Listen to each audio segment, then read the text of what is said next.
Monsieur, bonsoir et bienvenue dans l'actualité en français sur la chaîne des valeurs. Voici les titres.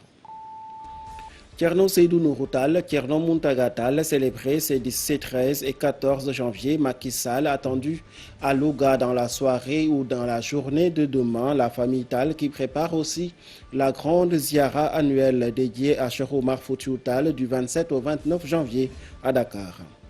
Recrudescence des violences et les accidents répétitifs de la circulation, l'association des imams et oulémas de Saint-Louis pour un changement de comportement, ils ont appelé au sens de la responsabilité à tous les acteurs concernés. Cœur d'Agundion, les populations dénoncent une spoliation foncière impliquant la SNHLM. Elles ont fait face à la presse ce jeudi pour alerter les autorités sur la situation en cours. L'actualité internationale et l'actualité sportive s'invitent en deuxième partie. Bienvenue dans le développement.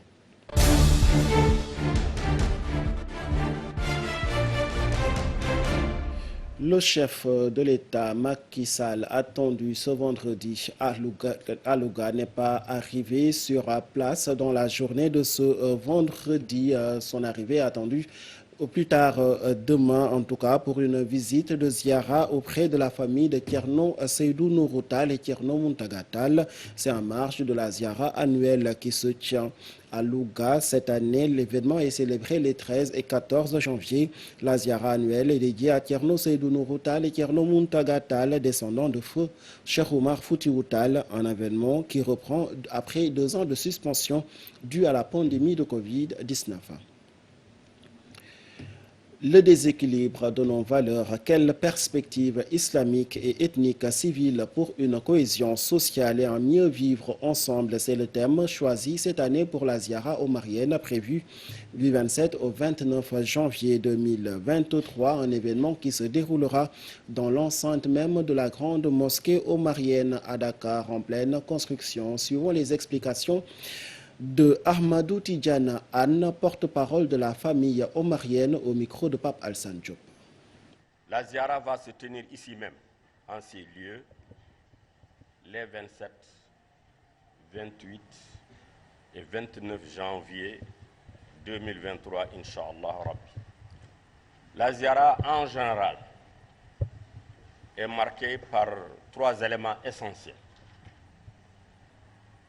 Le premier élément procède de récital de Coran et des invocations, les doigts. C'est l'ossature essentielle de la manifestation religieuse. Le deuxième élément est une conférence internationale que l'on tient à toutes les éditions. Le thème s'intitule « Les facteurs de déséquilibre de nos valeurs, quelle perspective islamique et éthique civile pour une cohésion sociale et un mieux vivre ensemble ». Nous devons revoir tout ça. Qu'en dit l'islam? Qu'en disent les prescriptions que le prophète Mohammed sallallahu alayhi wa sallam nous a laissées comme enseignement lui-même, nous ayant explicité? Les victimes de l'accident qui s'est produit à Kaffrine dans le courant du week-end ont été aussi l'objet d'un souvenir, mais aussi d'un hommage rendu par le comité d'organisation de la ziara omarienne en marge de cette rencontre d'appel et face à la situation qui se présente actuellement au Sénégal, surtout en ce qui concerne la circulation sur nos routes. Une activité de don de sang est prévue en marge de la ziara annuelle omarienne prévue à Dakar pour peut-être lutter contre la pénurie de poches dans les banques de sang au Sénégal, suivant les propos d'Ibnou Amas Gueye au micro de Pape Alsan Diop. La tragique circonstance qui s'est produite dimanche 8 janvier dans le département de Kaffrine, puis lors, le chiffre de 39 a beaucoup évolué. C'est la raison pour laquelle Thierno Medani Mountaga Tall ainsi que l'ensemble des membres de Rabita et de Ahbab Cheikh Oumar expriment toutes leurs condoléances aux familles des disparus, de faciliter un prompt rétablissement aux blessés et d'apaiser la douleur des familles respectives de toutes les victimes. Notre Khalif, le serviteur de la communauté omarienne, sous la haute autorité du Khalif général Thierno Mohamed Bachir Mountaga Daha, nous a demandé, nous en tout cas comité d'organisation, en collaboration avec l'antenne médicale qui sera là pendant toutes les journées de la Ziara, d'organiser un don de sang. Parce qu'on ne peut pas organiser une si grande Ziara qui accueille des milliers et des milliers de fidèles sans profiter de l'occasion pour soutenir le Centre national de transfusion sanguine pour lequel cet appel est une excellente occasion. Pour preuve, nous avons vu ce qui s'est passé récemment à Kaffrine avec le terrible accident. Et pendant ces journées-là, vous avez tous entendu l'appel du centre pour un don de sang. Donc notre Khalif a profité de l'occasion pour nous aussi être sensibles à cet appel-là. À Kaffrine attire particulièrement l'attention de l'association des imams et oulémas de Saint-Louis qui s'est aussi prononcée sur les crises sociales et politiques au Sénégal. Les imams et oulémas ont appelé pour la pacification de l'espace politique et son apaisement, mais l'entité a aussi formulé des prières et sensibilisé les chauffeurs et transporteurs sur les routes avec en ligne de mire l'accident qui s'est produit sur la route de Kaffrine dans le courant du week-end. La déclaration préliminaire a été lue par l'imam Babali. Nous l'écoutons. L'AIUS s'incline devant la mémoire des disparus et prie pour qu'Allah subhanahu wa ta'ala les reçoive dans son paradis et également un prompt rétablissement de tous les blessés.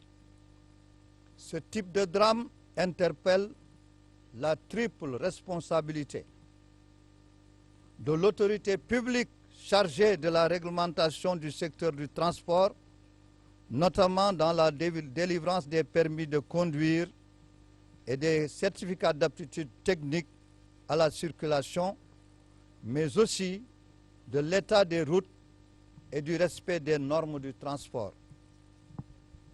Des chauffeurs dans le respect du code de la circulation, enfin des usagers et des populations en général en termes de comportement citoyen. L'association des imams et oulémas, pour terminer, interpelle tous les acteurs pour la pacification de l'espace politique et son apaisement et invite l'ensemble de la population, sans exception, à un changement de comportement à même d'assurer la paix sociale au Sénégal et dans la sous-région. Subvention de l'électricité, qui sont les principaux concernés par cette nouvelle mesure prise par le gouvernement. Le directeur général de la Sénélec apporte une réponse sur les modifications de la grille tarifaire de l'électricité. L'application de la hausse va s'appliquer différemment suivant les clients abonnés à la basse, à la moyenne ou encore à la haute tension, selon Pape Mademba Biteye. Nous l'écoutons au micro de Dakaractu. Nous avons 4 sous-catégories. La première tranche, considérée comme la tranche sociale, dont la consommation ne dépasse pas 150 kWh par mois et qui sont au nombre de 1 159 146 clients et qui constituent environ 61% de la clientèle domestique, ont une facture mensuelle qui est inférieure ou égale à 15 000 francs CFA. Il y a une catégorie suivante qui a une consommation mensuelle comprise entre 150 et 250 kWh. Celle-ci représente environ 25% de la clientèle totale. Ensuite vient une troisième catégorie qui, cette fois, a une consommation moyenne comprise entre 250 et 700 kWh, représentant environ 14% des clients domestiques de Sénélec. Et enfin, une dernière catégorie qui, contrairement aux précédents, souscrit à la moyenne puissance et à une consommation mensuelle avoisinant les 1000 kWh. Elle représente pour sa part une portion congrue de la clientèle domestique de Senelec, exactement 0,4%. Le bus rapide transit à Dakar égale difficulté de circuler dans le centre-ville à Petersen. Les commerçants ne sont pas épargnés par la réalisation du projet. Ils voient leur avenir menacé avec des cantines qui risquent la destruction par la préfecture et ceci sans aucune indemnisation. C'est pourquoi l'association des commerçants du marché de Petersen a voulu tirer la sonnette d'alarme et alerter ses occupants. Suivant les propos du directeur exécutif de l'association des commerçants et industriels du Sénégal, Oumar Cissé, que nous écoutons. Le problème se repose sur deux aspects. Le premier, c'est s'ils veulent nous déguerpir sur les rues et nous donner des choses en croyant que tout ce qu'on nous donne, on accepte ça. Ou bien ils veulent faire du forcing. S'ils ne savent pas sa valeur, nous le connaissons. Ce qu'on souhaite, c'est qu'ils viennent nous dire exactement ce qu'ils veulent. Parce que nous ne savons pas exactement ce qu'ils veulent sérieusement. Qu'ils s'assoivent et nous disent ce qu'ils veulent. Si on peut le faire, il n'y a aucun souci. Je vous l'ai dit tout à l'heure, depuis qu'on a commencé le BRT, il n'y avait aucun problème. On n'a jamais pris le centre comme étant quelque chose qui constitue une entrave ou bien qui va freiner le BRT. Pourquoi attendre jusqu'à ce moment pour faire cela? C'est tout récemment qu'ils ont commencé à parler du centre. Ça ne figurait pas parmi les choses qu'on négociait, ce qu'on appelle les impactés. Donc, au final, s'ils veulent apprendre Petersen, y rajouter le centre, c'est comme s'il y a quelque chose qui est derrière cela. Mais ce n'est pas ça le débat. Même si cela devrait avoir, il faudrait qu'il y ait des discussions pour dire que voilà, c'est ça que nous voulons faire. Qu'est-ce que vous en pensez? Et de cela, on va en discuter pour trouver des solutions.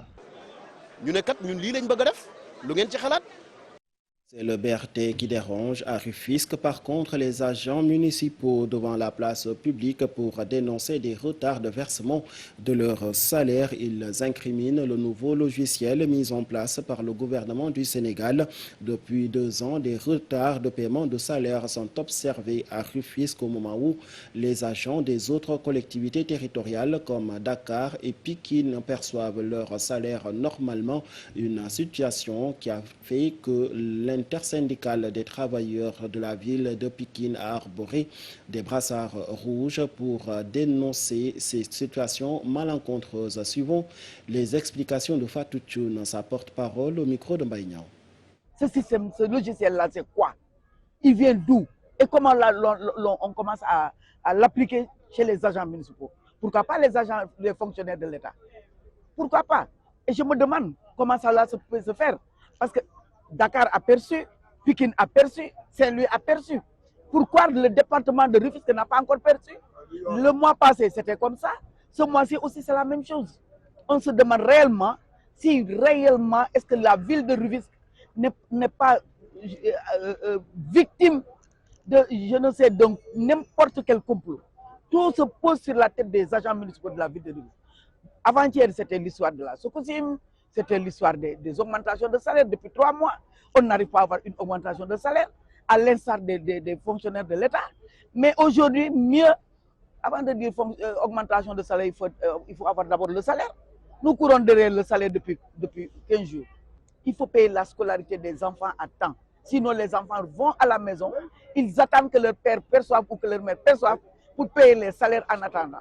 Mais vous imaginez, avant de mettre un système en application, mais il faudrait que les gens maîtrisent ce logiciel-là et qu'ils mettent assez d'argent.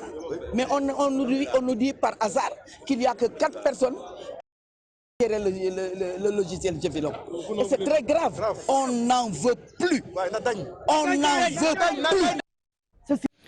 Cœur d'Agondion, c'est un litige foncier qui oppose la SNHLM et les populations locales. Face à la presse, elles ont dénoncé une tentative de spoliation de la part du chef d'agence départementale de la SNHLM à Thiès, Magnas Diagne, brandit des papiers légaux sur le terrain et alerte les autorités, plus particulièrement le président de la République, sur la situation qui prévaut sur place. Suivant ses propos. Ce terrain que vous visitez tout à l'heure a eu des problèmes. C'est notre grand-père qui l'avait acheté. Et ça fait des années de cela. Nous avons tous les dossiers. Au niveau des témoins, il y avait El Hadji Seydou Diallo, un entrepreneur, El Hadji Omar Ba Traoré, un chef maçon, et enfin Moussé Djibril Ba, qui était un maçon aussi. Ce sont eux qui avaient témoigné. Au moment où El Hadji Falilou Ndao avait acheté le terrain, on en faisait usage agricole. Puisqu'il était un marabout, il aidait souvent les gens. Au moment où il a rendu l'âme, on a morcelé le terrain au sein de sa famille. Et il se retrouve avec 22 parcelles. Sidat Fall, géomètre, c'est lui qui avait fait le découpage. Parmi les 22 parcelles, une a été attribuée aux femmes, c'est-à-dire ses veuves, et les 21 pour ses enfants. Et à un certain moment, Cham est venu et on a arrêté les affaires. Au niveau du tribunal, on nous a remis des papiers. Il nous avait donné un certificat de non-opposition, ni appel en matière civile. Tous les documents sont là. Certificat de non-opposition, ni appel en matière. À Gondion, la SN HLM est dans l'illégalité totale. Daouda Ndion, un des impactés, déplore un forcing qui ne dit pas son nom. Selon lui, les parcelles sont vendues d'ailleurs dans cette zone à des sommes faramineuses à l'insu des autorités compétentes.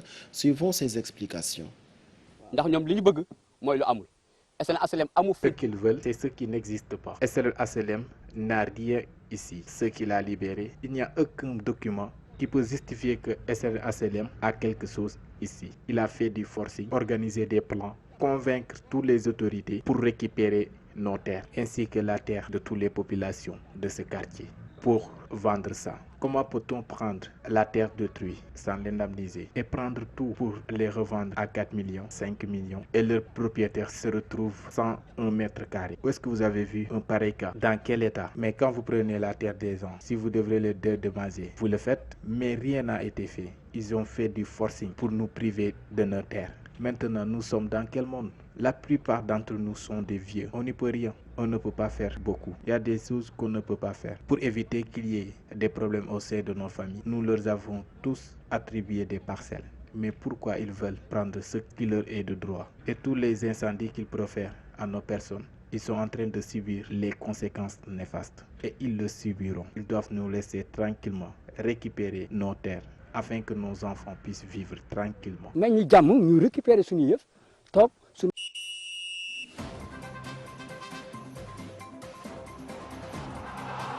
CHAN 2023, le Maroc prendra finalement part à la compétition. Les Lions de l'Atlas sont arrivés à Alger via vol direct pour participer à la compétition. Supercoupe d'Espagne, qui du Real de Madrid ou du FC Barcelone remportera le trophée en Espagne. On parlera aussi de la Premier League avec le match en retard comptant pour la 7e journée de championnat entre Chelsea et Fulham. Suivons le tout avec Alioune Seck. En 2023, après avoir décliné sa participation dans un premier temps, le Maroc, double tenant du titre du SAN, va finalement participer à l'édition 2023 qui se déroule en Algérie du 13 au 4 février pour défendre son titre de champion. En effet, la Fédération royale marocaine de football avait affirmé jeudi matin dans un communiqué que la sélection locale n'était pas en mesure de faire le déplacement en Algérie pour y disputer le tournoi, car l'autorisation définitive de son vol Royal Air Maroc, transporteur officiel des sélections marocaines de football de Rabat vers Constantine, n'a pas été confirmée. La situation a changé au fil des heures. Selon Foot Mercato, le président de la Fédération royale marocaine de football, Fazaoui Lekza, a expliqué que l'équipe continuait sa préparation et espérait bien décoller pour l'Algérie ce vendredi à travers un vol direct. Pour rappel, le Maroc est logé dans la poule C en compagnie du Soudan, du Madagascar et du Ghana. La cérémonie officielle commence aujourd'hui. Elle sera suivie par le match d'ouverture entre l'Algérie et la Libye à partir de 20h. Supercoupe d'Espagne, vainqueur sur le Real Betis à Riyad après la séance fatidique des tirs au but. Le FC Barcelone se qualifie pour la finale. Les hommes de Xavi Hernandez rencontrent le Real Madrid de Carlo Ancelotti, tombeur du Valence. Un choc du football espagnol qui se jouera ce dimanche 15 janvier au stade international du Roi Fahd. Première Ligue. Retard de la 7e journée de Première Ligue, les Bleus, malgré Kalidou Koulibaly, buteur, ont concédé une nouvelle défaite face à Fulham. 2-1. Pour le premier match de la 20e journée de Premier League, Aston Villa est opposé à Leeds United à Villa Park. En Serie A, on poursuit la 18e journée avec le choc très attendu entre Naples et la Juventus de Turin au stade de Diego Armando Maradona. Avec 44 points, le Napoli de Luciano Spalletti domine les débats avec 7 longueurs d'avance sur la Juventus de Turin et l'AS Milan. Les hommes de Massimiliano Allegri veulent un 9e succès consécutif pour relancer encore une fois de plus le suspense dans la course au Scudetto. Fin de cette page sportive. L'actualité internationale à présent au Madagascar, 5 régions de l'île placées en vigilance forte pluie. Pendant ce temps en Chine, les exportations tout comme les importations ont fortement baissé en décembre. Seul le commerce avec la Russie est resté stable. Suivons le tour d'horizon de Mariam Tine.